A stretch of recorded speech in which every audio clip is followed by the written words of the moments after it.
সাদর অভিনন্দন। আজ আমাদের সব থেকে বড় আনন্দের দিন। ত্রিলোকের মহানায়ক ভগবান বিষ্ণু আগমন করেছেন এই দেবরাজ ইন্দ্রের রাজসভায়। প্রভু নারায়ণ, এই দেবরাজ ইন্দ্রের প্রণাম গ্রহণ করুন। ভগবান দেবরাজ ইন্দ্রের প্রণাম গ্রহণ করুন। আয়ুষ্মান ভব। একই ইন্দ্র, তুমি সমস্ত দেবতাদের রাজা হয়ে আজ তোমার স্বর্গ রাজ্য এমন নীরব নিথর কেন? না না প্রভু, আজ আর আমার স্বর্গ রাজ্য নীরব নিথর থাকবে না। কারণ কর্তার ইচ্ছা না হলে তো কর্ম হই না প্রভু। আমি এক্ষুনি সমস্ত অপ্সরাদের ডেকে নানা প্রকার নৃত্যগীতের আয়োজন করব। কোথায় উর্বশী মেনকার রম্ভা তিলক বাবা, তোমরা তাড়াতাড়ি ছুটে এসো দেবরাজ ইন্দ্রের রাজসভায়।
সমস্ত দেবগণ একত্রিত হয়ে বসে রয়েছেন, তা সত্ত্বেও তুমি কাম বাসনায় বশবর্তী হয়ে অপলক দৃষ্টিতে ভগবান বিষ্ণুকে দেখছো। এই চন্দ্রালের আচরণ করার জন্য আমি দেবরাজেন্দ্র তোমাকে অভিশাপ দিচ্ছি।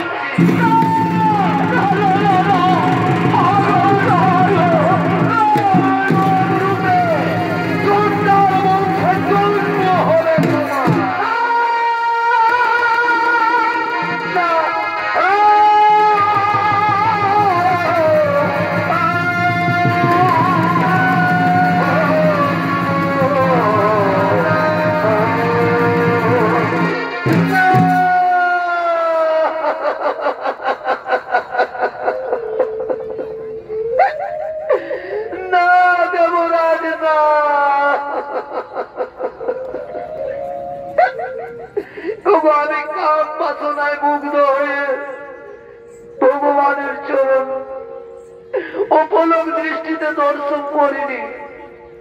মনে মনে আশা করেছিলাম যে আজ ভগবানের চরণ দর্শন করে এই চোখ দুটি সার্থক করে নেব। তাদের রাজা, এর জন্য আমাকে ভয়ঙ্কর অভিশাপ দিও।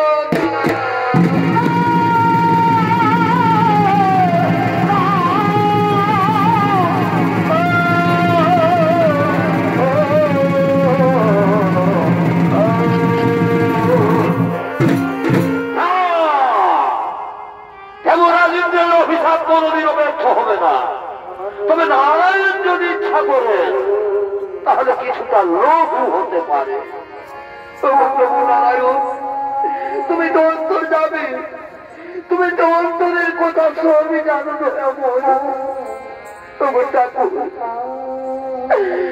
চন্দ্রার বংশে জন্ম হবে তাতেও আমার কোনো দুঃখ নেই দয়াময়, কিন্তু তোমার চরণ ছাড়া যে আমি আর বাঁচতে পারি না।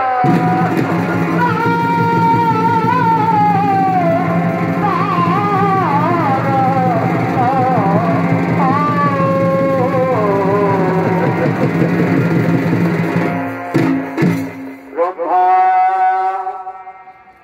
শোনো, রম্ভা শোনো, তুমি আর কেঁদো না। চন্দ্রার বংশে জন্ম হলো, ভক্তি থাকবে তোমার অটু। ত্রেতা যুগে আমি জন্ম নেব অযোধ্যার মহারাজ দশরথের পুত্র শ্রীরামচন্দ্র রূপে, আর তুমি জন্ম নেবে পঞ্চবটির মনে হীরাচন্দ্রের স্ত্রী মোহিনীর গর্ভে। তাই দেখা হবে তোমার আমার ভক্ত রূপে। আর সেই সময় থেকে তুমি উদ্ধার হয়ে পুনরায় ফিরে আসবে স্বর্গলোকে। শোনো শোনো সমস্ত দেবগণ, চিন্তার নাহিক কারণ, আনন্দ মনে নিদা নিদা লয়ে করহ আগমন।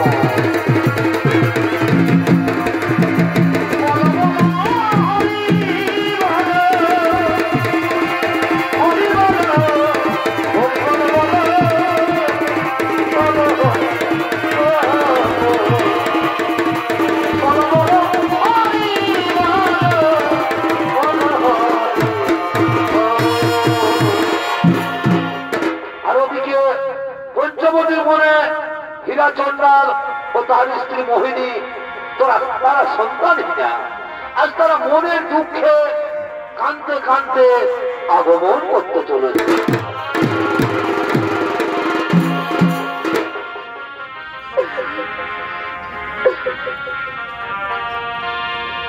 সুন্দর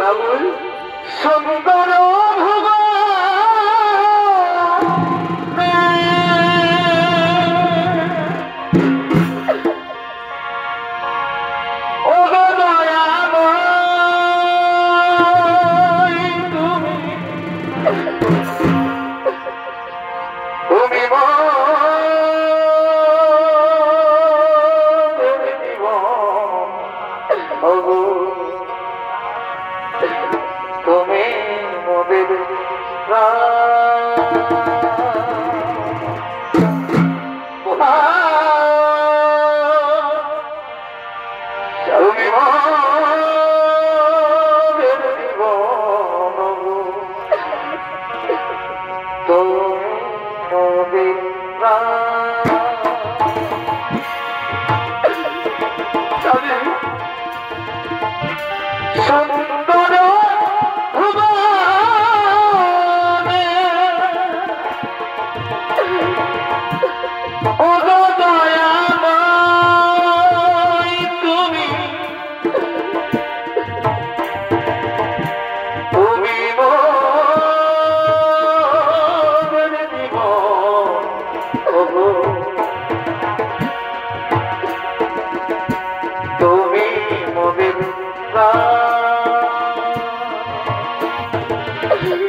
দিলাম তোমার চরণে। আমরা চন্ডাল ছোট জাত সন্তানি না, তাই তো কেউ আমাদের মুখ দেখতে চায় না। কেউ আমাদের মুখ দেখতে চায় না।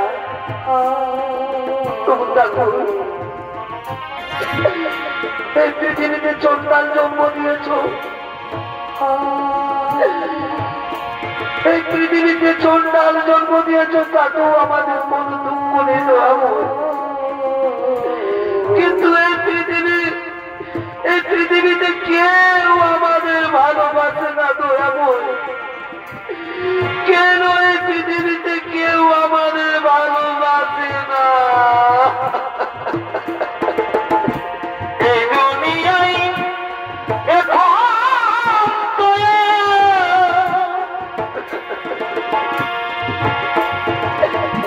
সেই দুনিয়া না,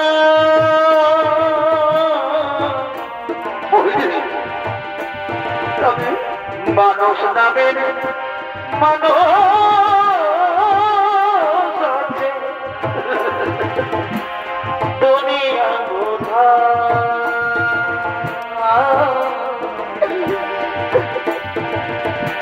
এই মানুষের ভিড়ে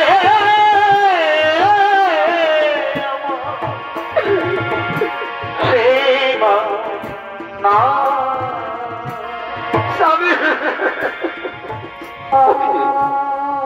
মোহিনী, তুমি আর কেঁদো না। মোহিনী, তুমি আর কেঁদো না। তোমার কান্নায় আমার বুক ফেটে যাচ্ছে।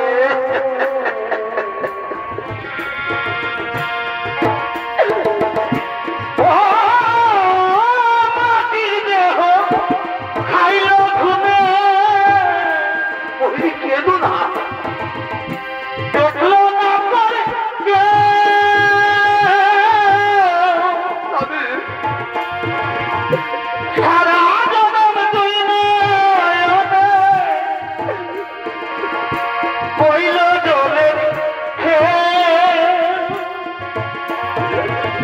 আমরা পৃথিবী ছেড়ে চলে যাবো না। মনের ব্যথা হইতে গেলে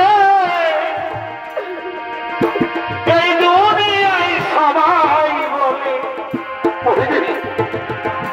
সোনার সময় না। মানুষ নামের মানুষ আছে দুনিয়া বোঝা।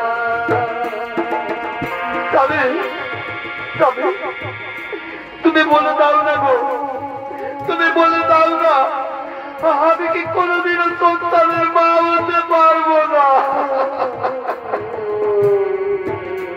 মোহিনী, তুমি কেঁদো না। ভগবান আমাদের উপর এত বড় নির্দয় হতে পারেন না। মোহিনী, ভগবান আমাদের উপর এত বড় নির্দয় হতে পারেন না। দেখবে দেখবে মোহিনী, একদিন না একদিন নিশ্চয়ই তুমি সন্তানের মা হবে। মোহিনী, একদিন না একদিন নিশ্চয়ই তুমি সন্তানের মা হবে। তাই যেন স্বামী, তাই যেন হই, তাই হবে মোহিনী, তাই হবে। আচ্ছা মোহিনী, যাও তো, যাও, তুমি ওই নদীর থেকে স্নান করে জল নিয়ে আসবে, আর আমি ওই গ্রাম থেকে ভিক্ষে করে নিয়ে আসি। কেমন? ঠিক আছে স্বামী, ঠিক আছে, তুমি যাও ভিক্ষে করে নিয়ে এসো, আর আমি নদী থেকে স্নান করে জল নিয়ে আসছি। তাই চলো মোহিনী, আমি যাই মোহিনী, আমি ভিক্ষা করে নিয়ে আসি। স্বামী, তুমি তাড়াতাড়ি ফিরে এসো। আমি পুকুর থেকে জল নিয়ে ফিরে আসি, তুমি তাড়াতাড়ি ভিক্ষে করে ফিরে আসবে। মোহিনী, মোহিনী, আমি আসি, এক্ষুনি ফিরে আসবো।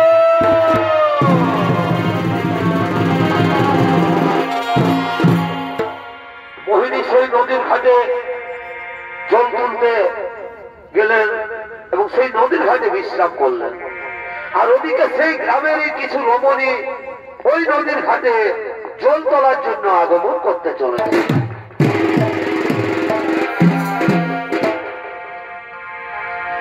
এগো নদী পারে বিহার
রাখতে চাই না, তার চেয়ে নদীর জলে ঝাঁপ দিয়ে দেবো জীবন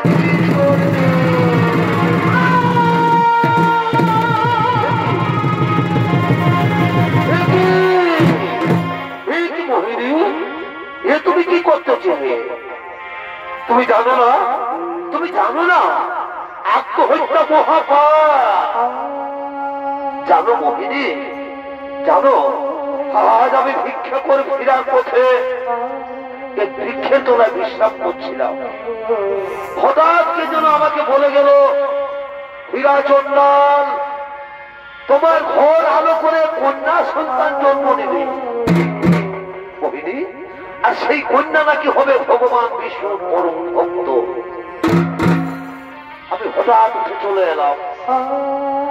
জানো মোহিনী, ভগবান বিষ্ণুর পরম ভক্ত হবে সেই কন্যা। চলো, তুমি আর কেঁদো না মোহিনী, তুমি আর কেঁদো না। ভগবান নিশ্চয়ই আমাদের উপর দয়া করবে মোহিনী, ভগবান নিশ্চয়ই আমাদের উপর দয়া করবে। চলো মোহিনী, আমরা এখন বাড়ি ফিরে যাই মোহিনী। চলো চলো মোহিনী, আমরা এখন বাড়ি ফিরে যাই।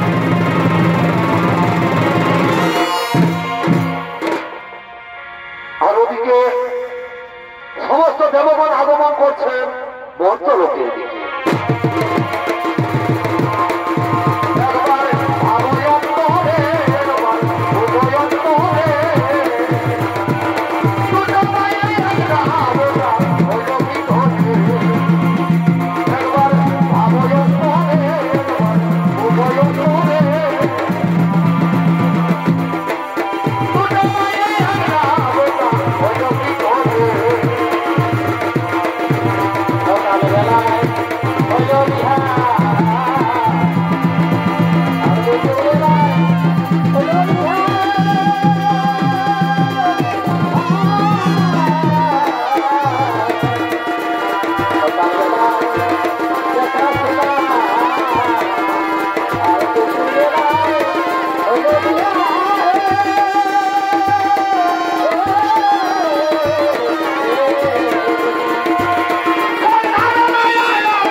সমস্ত দেবগণ, যে রম্ভাকে আমি অভিশাপ দিয়েছিলাম, ভগবান বিষ্ণু সেই রম্ভাকে মোহিনীর গর্ভে জন্ম দিতে চলেছে। তাই আজ মোহিনী অহংকার করে বলছে সে নাকি অসাধ্য সাধন করেছে। তাই ভগবান বিষ্ণু দর্পহারী নারায়ণ মোহিনীর দর্প চূর্ণ করার জন্য মর্ত্যলোকে আগমন করতে চলেছে। তাই চলে দেবগণ, আমরাও সকলে মর্ত্যলোকে করিব আগমন।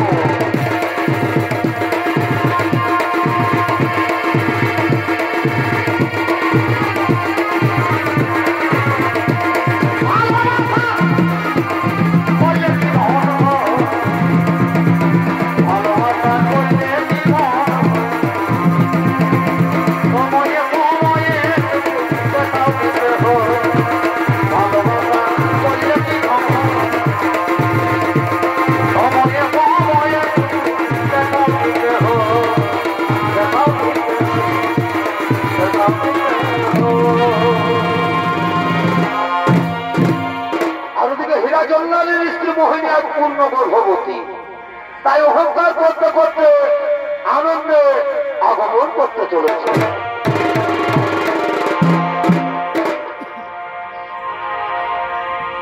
জীবনটা জানি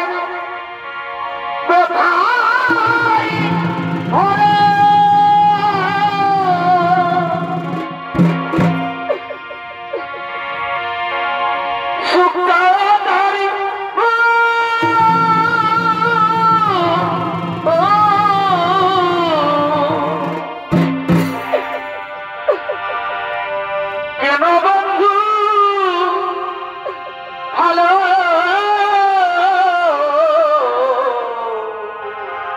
বেশি ফোটালে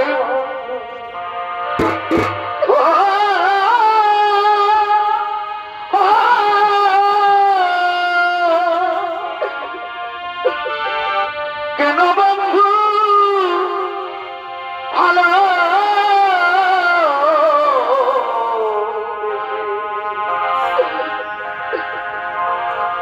ফোটালে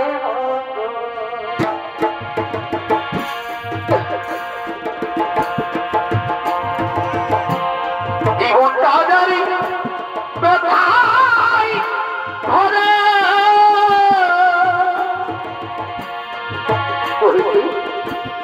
সুখটাও জানি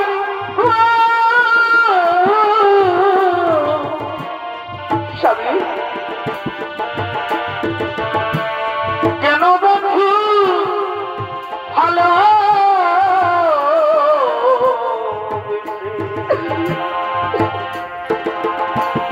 ফোটালে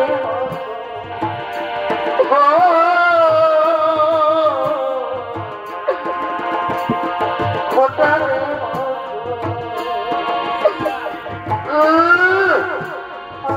আমি তো জন্মালিনি ছোট যা আমার মুখ দেখলে নাকি ওদের পাপ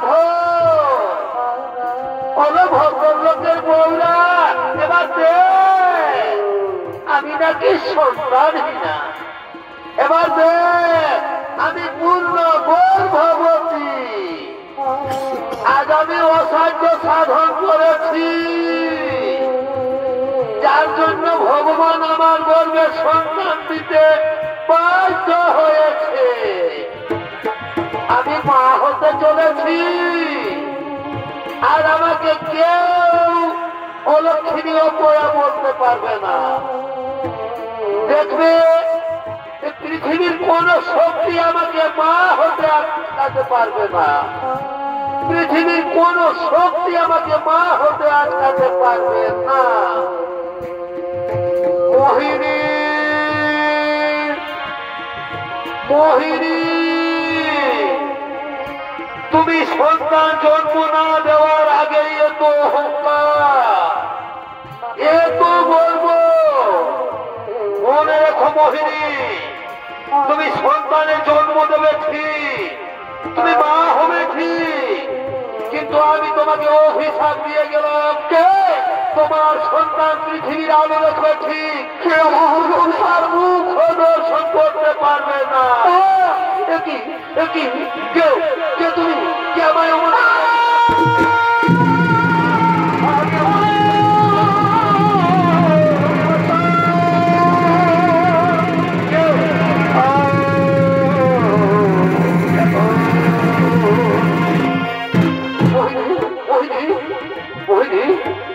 তুমি এত অস্থির হয়ে না মোহিনী তুমি এত অস্থির হয়ে না মোহিনী তুমি ভালো আছো মোহিনী তুমি ভালো আছো স্বামী আমি ভালো আছি গো আর আমার শরীরটা একটু ক্লান্ত ক্লান্ত লাগছে স্বামী আর আমি দিন কিছু খাইনি আমার খুবই খিদে পেয়েছে স্বামী আমার খুবই খিদে পেয়েছে যাও যাবো যাও স্বামী তুমি ওই গ্রাম থেকে কিছু ভিক্ষে করে নিয়ে এসো গো আমার জন্য কিছু খাবার নিয়ে এসো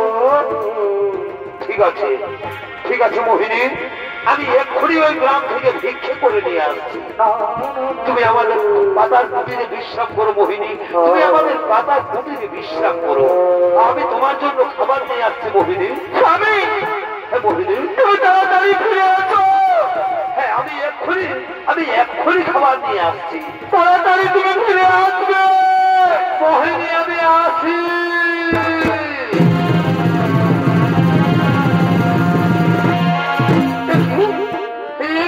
আমার পেট হঠাৎ এমন অসহ্য যন্ত্রণা করছো কেন স্বামী তুমি ফিরে আসো তুমি যাইও না ভগবান আমি যে আর গর্ভ যন্ত্রণা সহ্য না করতে পারছি না ঠাকুর আমি যে আর গর্ভ যন্ত্রণা সহ্য করতে পারছি না তুমি আমার গর্ভে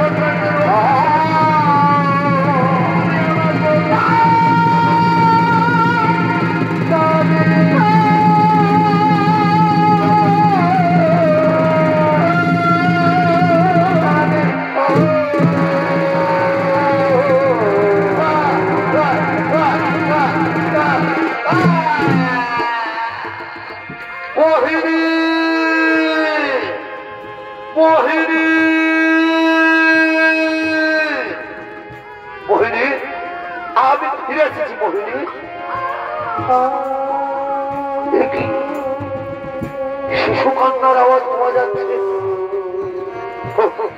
মোহিনী, মোহিনী, তুমি আমাদের সন্তানের জন্ম দিয়েছো, কি সুন্দর। আয় মা, আমার কোলে আয়, কাঁদিস রে, কাঁদিস রে মা, কাঁদিস রে মা, আয় মা, আয় আমার কোলে আয়। আজ আমার কি আনন্দ, আজ আমার খুবই আনন্দ, আজ আমি বাবা হয়েছি, আজ আর আমাকে কেউ সন্তানহীনা বলতে পারবে না। মোহিনী, মোহিনী, এই দেখো মোহিনী, এই দেখো আমাদের সন্তান। মোহিনী কথা বলছে না কেন? মোহিনী, মোহিনী, মোহিনী,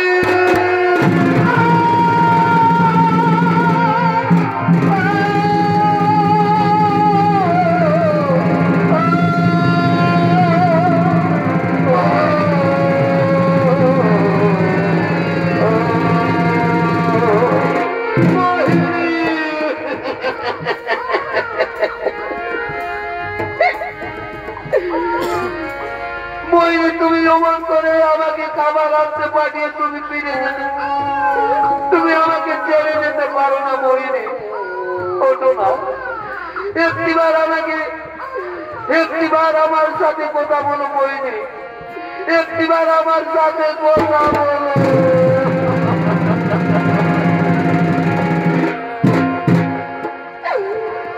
চলে যেতে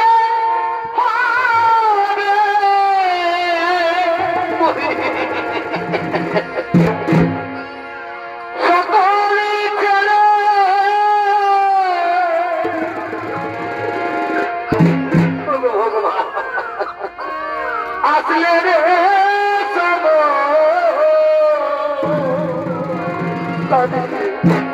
কাঁদতে রে ও লাগবে লিখেছে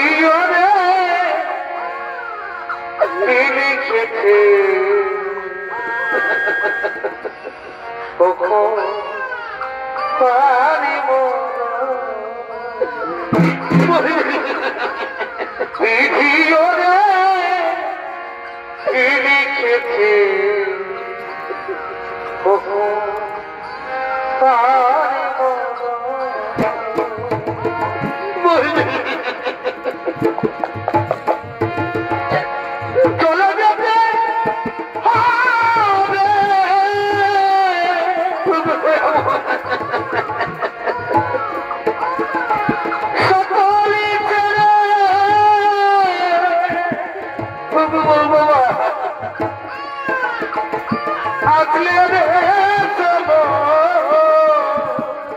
চন্ডাল কুলে জন্ম দিয়েছে ডাকু বিধিও রে কি লিখেছে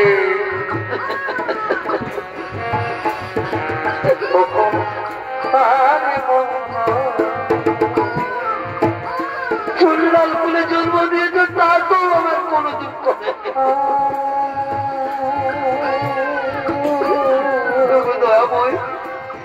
কিন্তু আমার জীবনের শেষ সম্বলটুকু কেড়ে দিলে দয়াবো, আমার জীবনের শেষ সম্বলটুকু কেড়ে দিলে। কান্দিস না রে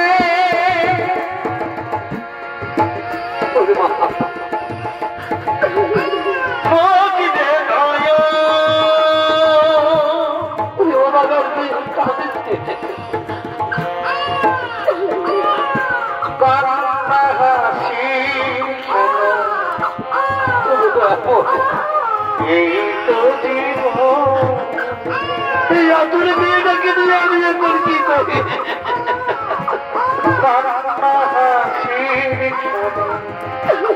এই তো জীবন, আমার মা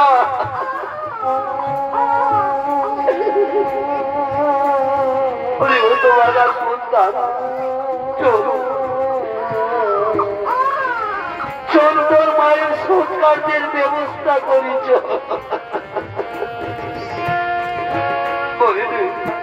মনে পাখি যার আশায় আছো, একলা বেঁচে আছি আমি,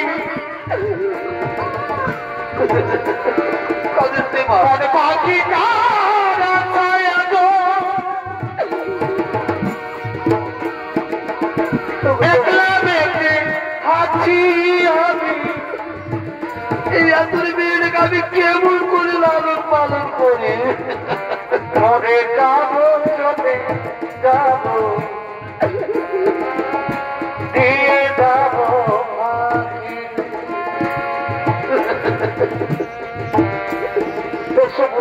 মরে যাবো চলে যাবো দিয়ে যাবো কাঁদিতে কাঁদিতে মনে পাখি কারা ছায়া গো একলা বেঁচে আছি আমি মনে পাখি কারা ছায়া গো একলা বেঁচে আছি আমি মরে যাবো চলে যাবো দিয়ে যাবো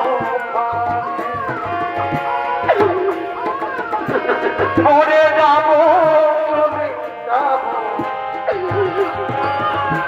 দিয়ে যাবো চল মা দিয়ে চল তোর মায়ের সৎকার্যের ব্যবস্থা করি চল তোর মায়ের সৎকার্যের ব্যবস্থা করি ওদিকে হীরাচন্দন তার স্ত্রী সৎকার্যের ব্যবস্থা শেষ করে তার কন্যা সন্তানের নাম রাখলেন শবরী শবরী দিনে দিনে বড় হতে লাগলো কিন্তু বিধির বিধান খণ্ডন হয় না কিছুদিন পর হীরাচন্দাল মারা গেলে শবরী বড় অসহায় হয়ে যায় তবু শবরীর মনে বড় আশা ছিল সাধু মুনি ঋষিগণদের সেবা করার জন্য কিন্তু সে ছোট জাত বলে সবাই তাকে ঘৃণা করত তাই শবরী রাতের অন্ধকারে প্রতিদিন মাতঙ্গ ঋষির আশ্রমে চুপি চুপি কাঠের বোঝা রেখে দিয়ে যেত যেন মুনি ঋষিগণদের অনাহারে না থাকতে হয় তাই মাতঙ্গ ঋষি নিজের শিষ্যদের নিয়ে আশ্রমের দিকে আগমন করতে চলেছে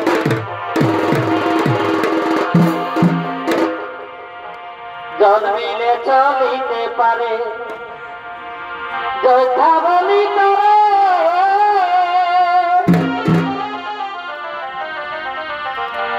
জন্মিলে চলিতে পারে যথা বলি করে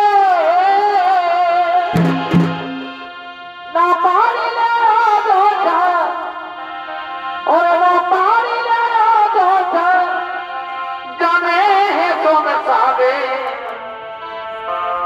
হে মনি বলে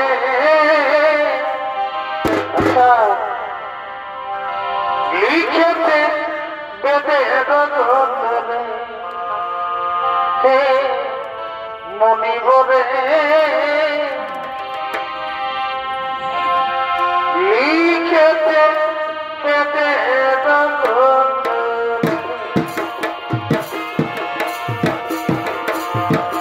জন্মিতে চলিতে পারে যোদ্ধা বলি তবে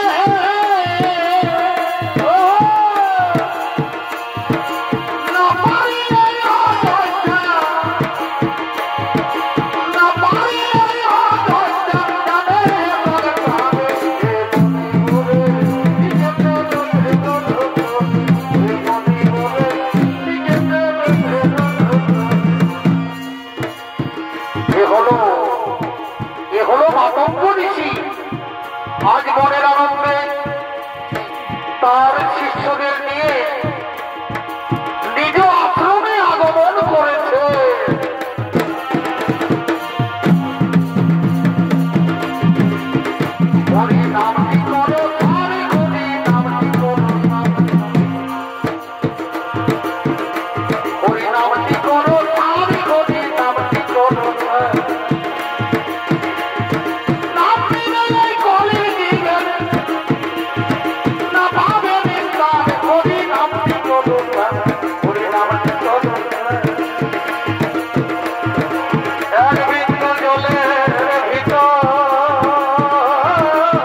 সমস্ত মনে ঋষিগণ প্রণাম তব চরণে গুরুদেব, প্রণাম চরণে তব। শোনো শোনো মনে ঋষিগণ, আমি অনেকদিন ধরে দেখছি এই আশ্রমে রান্নার সমস্ত সামগ্রী শেষ হয়ে যায়, কিন্তু তোমরা জানো এই আশ্রমে রান্না করার জন্য কাঠের অভাব থাকে না। আমার তো মনে হয় কেউ যেন চুপি চুপি কাঠের বোঝা রেখে যায়। সে কি গুরুদেব? কে হতে পারে সেই মহান ব্যক্তি? সে যেই হোক না কেন, আজকে রাতে তোমরা তাকে হাতে নাতে ধরতে হবে। সে মহান ব্যক্তি যেই হোক, আজকে রাত্রে তোমরা অনন্ত প্রহরী। কেমন? ঠিক আছে গুরুদেব, আপনার আদেশ আমরা অক্ষর অক্ষরে পালন করব। ঠিক আছে, আমি চললাম শয়নাগারে।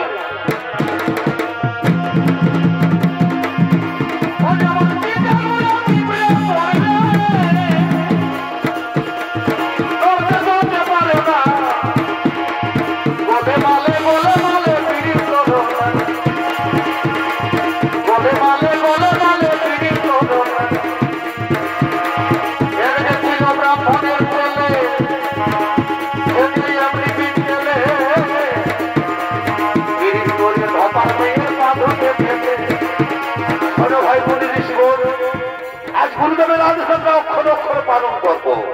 তাই আশ্রমের ওদিকে তোমরা দেখো, আর আশ্রমের এদিকে আমরা দেখবো। কেমন? ঠিক আছে ভাই, তাই হবে।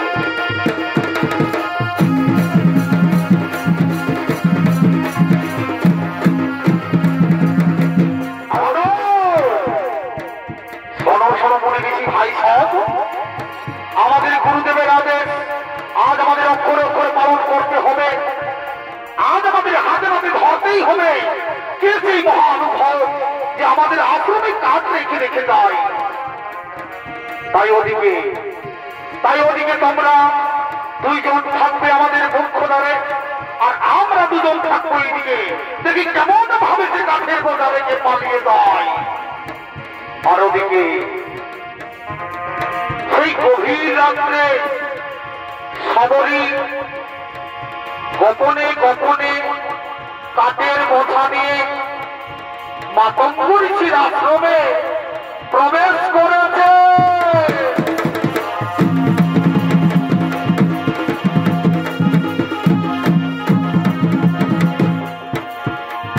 গোলে মালে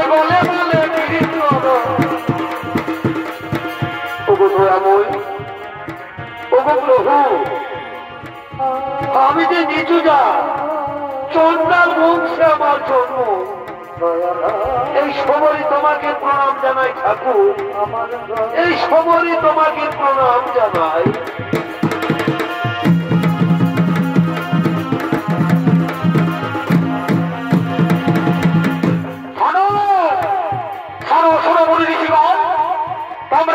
কিন্তু আমাদের আশ্রমের মুখ্য দ্বারে থাকবে, যেন আমাদের আশ্রমের পথ দিয়ে কেউ যেন প্রবেশ করতে না পারে। কেমন? ঠিক আছে, ঠিক আছে ভাই সাহেব, আমরা চললাম। আমাদের আশ্রমের মুখের দিকে দেখি আমাদের মুখ্য দ্বার দিয়ে কে আছে।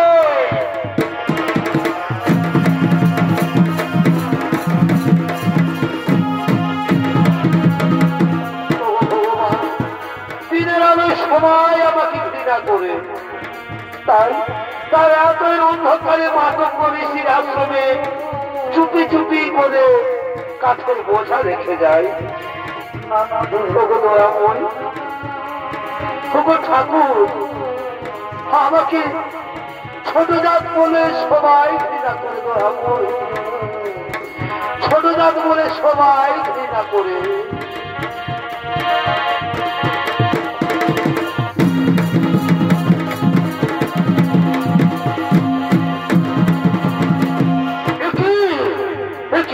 কে তোমরা? কে তোমরা? এই রাতের অন্ধকারে তোমরা কে? আমরা হলাম সেই মাতঙ্গ ঋষির শিষ্য। কিন্তু কিন্তু তুমি তো সেই হীরা চন্ডালের মেয়ে সমরী না? আমি সমরী, আমি সমরী। তাতে কি হয়েছে? কি হয়েছে? তুমি ছোট জাত হয়ে এই মাতঙ্গ ঋষির আশ্রমে প্রবেশ করেছ, এটাই তোমার সব থেকে বড় অপরাধ। অপরাধ? না না, আমাকে ছেড়ে দাও, আমাকে ছেড়ে দাও। ছেড়ে দেব? শোনো শোনো বলে ঋষি ভাই সাহেব, এই যে দেখছো সমরী, এ হলো সেই হীরা চন্ডালের মেয়ে ছোট জাত। এই আশ্রমে প্রবেশ করেছে। এই হলো সেই সমরী আমাদের আশ্রমে গোপনে গোপনে কাজ রেখে দেয়, আর এই আমার কাজে রান্না হয় মুনি ঋষিদের খাবার। শোনো শোনো শোনো মুনি ঋষি ভাই সাহেব, এই সমরীকে প্রত্যাঘাত করতে করতে নিয়ে তো আমাদের গুরুদেবের কাছে।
তোমরা মারধর করছো কেন? গুরুদেব, গুরুদেব, এই নারী প্রতিদিন আমাদের আশ্রমে কাঠের বোঝা রেখে পালিয়ে যায়। এ হলো সেই ছোট জাত চন্ডালিনী সমরী। না না না, ওরে মুনি ঋষিগণ, তোরা ওকে মারিস নি। আমার কথা মন দিয়ে শোন, এই সমরী শুধু কাঠের বোঝা রেখে যায় না, গভীর রাত্রে প্রতিদিন আশ্রমে ঝাড়ু লাগায়, মুনি ঋষিদের গোপনে গোপনে সেবাও করে যায় এই সমরী। তাই চলো মুনি ঋষিগণ, আমাদের একে আমাদের আশ্রমে নিয়ে চলো। ঠিক আছে গুরুদেব, আমাদের ভুল হয়ে গেছে গুরুদেব, আমাদের ভুল হয়ে গেছে, আমাদের ক্ষমা করে দিন। শোনো সমরী, সমরী, আজ আমি বড় আনন্দ পেয়েছি মা, আজ আমি বড় আনন্দ পেয়েছি। মুচি হয়ে সুচি হই যদি কৃষ্ণ পূজে, আর সুচি হয়ে মুচি হই যদি কৃষ্ণ বোঝে। তুমি ছোট জাত হলো, তোমার ভক্তি অটুট, তাই আজ আমি তোমাকে গুরু দীক্ষায় দীক্ষিত করবো আমার আশ্রমে। আর এই আশ্রমের দায়িত্ব তুমি পালন করবে মা। তুমি আমার কন্যার মতো আমার আশ্রমে থাকবে। চলো মা, তুমি আমার আশ্রমে চলো। মুনি ঋষিগণ, সমরীকে আমার আশ্রমে নিয়ে চলো। তাই হবে।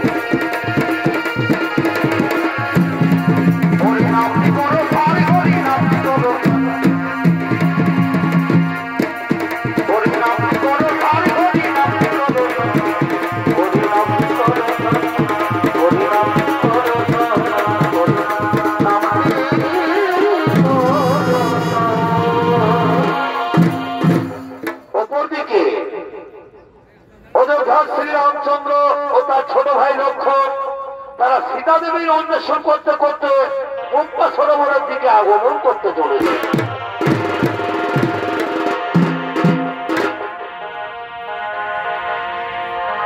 রাম কাহানি শোনো রে, রাম কাহানি, রাম কাহানি শোনো রে, রাম কাহানি कहते सुनती आवे,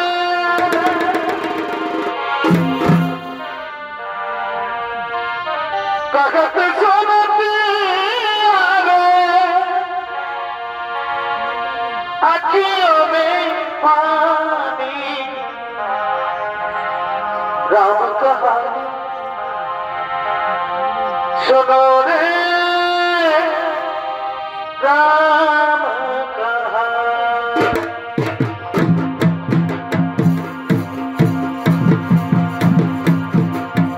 राम कहानी सुनो रे, राम कहानी।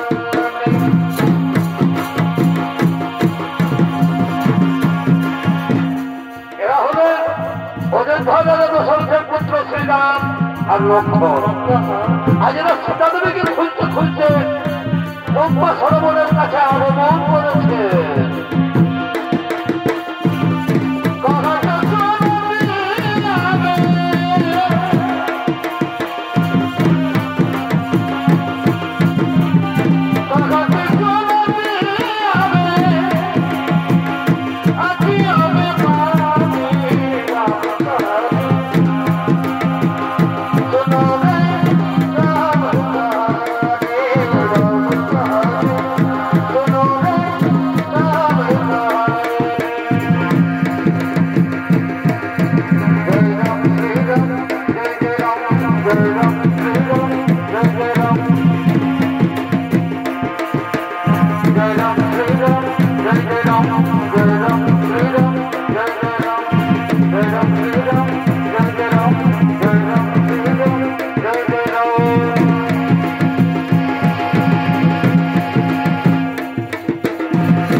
এই তো ভাই, এই তো সেই পম্পা সরোবর, কিন্তু এখানে তো কোনো আশ্রম বা কুটির দেখা যাচ্ছে না।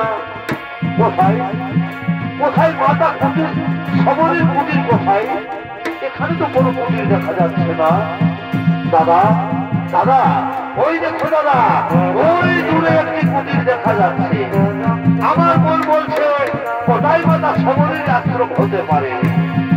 তাই চলো দাদা, ওই আশ্রমে আমরা একবার আমরা আগমন করি। তাই চলো ভাই, তাই চলো।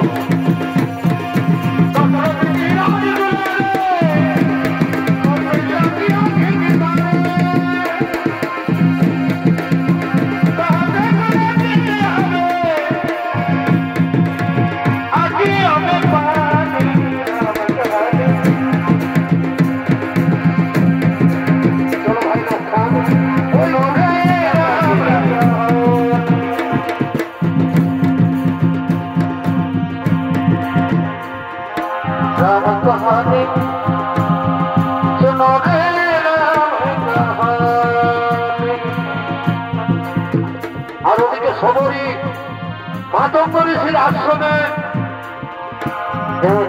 বৃদ্ধ হয়ে গেছে। মাতঙ্গ ঋষি তাকে বলে গেছেন, সবরী এই আশ্রমে একদিন না একদিন প্রভু শ্রী রামচন্দ্র আসবেন। তাই আজও সবরী প্রভু রামচন্দ্রের আশায় মন দেখছেন। প্রতিদিন প্রভু রামচন্দ্র আশা করছেন, ঝাড়ু লাগান, ফুল পাতেন, আবার তাদের জন্য মিষ্টি মিষ্টি খাবার ফলও এনে রাখবেন। তাই আজও সবরী সেই আশ্রমে আগমন করছে।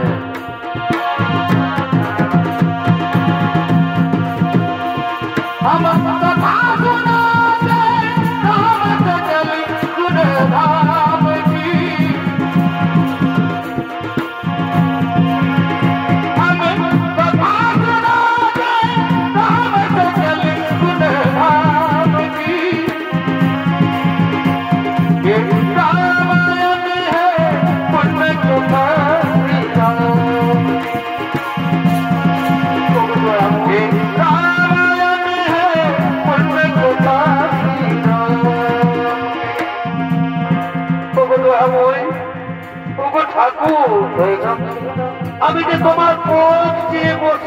ঠাকুর আর কতদিন তুমি আমাকে কাঁদাবে ভগবান, আর কতদিন তুমি আমাকে কাঁদাবে?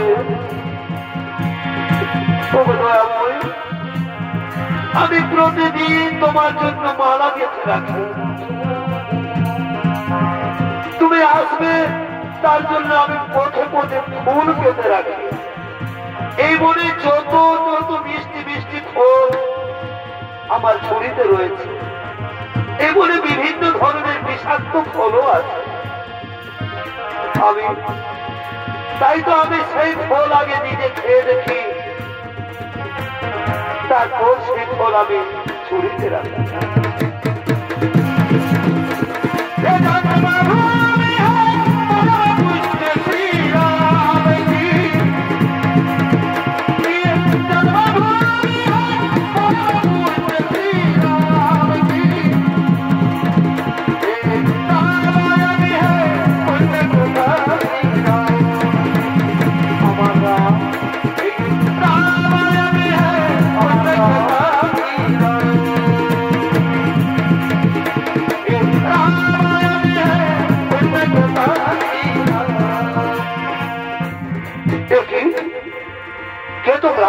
দাঁড়াও দাঁড়াও, আমার ফুলে, আমার এই ফুলে পা রাখবেন না।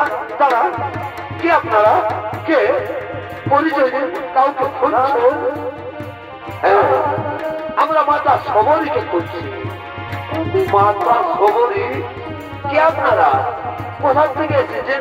আমাকে আমাকে পরিচয় দাও। আমি হলাম অযোধ্যা রাজা দশরথের জ্যেষ্ঠ পুত্র শ্রীরামচন্দ্র, আরে হলো আমার ছোট ভাই লক্ষ্মণ। প্রভু প্রভু শ্রীরাম, লক্ষ্মণ, প্রভু প্রভু, আমি আপনাদের চিনতে পারিনি প্রভু। এই জন্মচক্ষে আমি যে আপনাদের চিনতে পারিনি তো এমন। আপনি আমায় ক্ষমা করে দিন ঠাকুর, আপনি আমায় ক্ষমা করে দিন। রাজা রাম রাজা রঘুপতি রাজা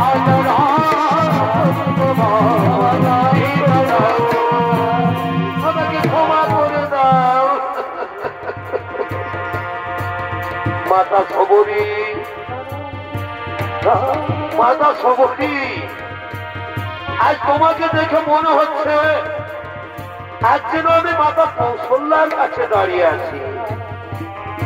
প্রভু প্রভু আসুন, প্রভু আমার কুটিরে আসুন, আসুন প্রভু, তবু দয়াময় আসুন প্রভু। আমি আপনার জন্য কতগুলো সুস্বাদু ফল এনে রেখেছি প্রভু। এই দিন প্রভু, এই ফল খান না প্রভু। রাজা রাম রাজা রাম পতিতে পাবন রাজা রাম রাজা রাম পতিতে পাবন রঘুপতি রাজা রাজা রাম পতিতে পাবন। মাতা মাতা সবরী, এবার আমাদের বিদায় দাও। না প্রভু না, তার আগে আপনি আমাকে বিদায় দিন প্রভু, তার আগে আপনি আমাকে বিদায় দিন। আমি যেন আমার গুরুদেবের কাছে যেতে পারি প্রভু, আমি যেন আমার গুরুদেবের কাছে চলে যেতে পারি। আপনি আমাকে বিদায় দিন প্রভু, আপনি আমাকে বিদায় দিন। রাজা রাম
দর্জিত কুমারের 2য় নম্বর ছৌ নৃত্য নাট্য পালা এখানে সমাপ্ত করলাম। নমস্কার, জোহার, ধন্যবাদ, রাধে রাধে।